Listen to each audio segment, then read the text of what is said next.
Terkadang dalam berkendaraan kita seringkali mengalami hal yang tak terduga, seperti ban bocor, kecelakaan, mobil mogok, bahkan korsleting listrik.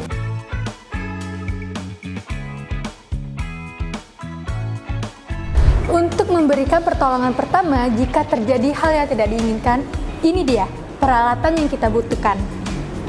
Alat pertama yang wajib ada yaitu dongkrak mobil. Dengan adanya dongkrak mobil, memudahkan kita dalam penggantian ban mobil. Kamu juga harus memiliki alat untuk pergantian ban, yaitu kunci roda. Alat tersebut mempermudah kita dalam penggantian ban jika terjadi masalah.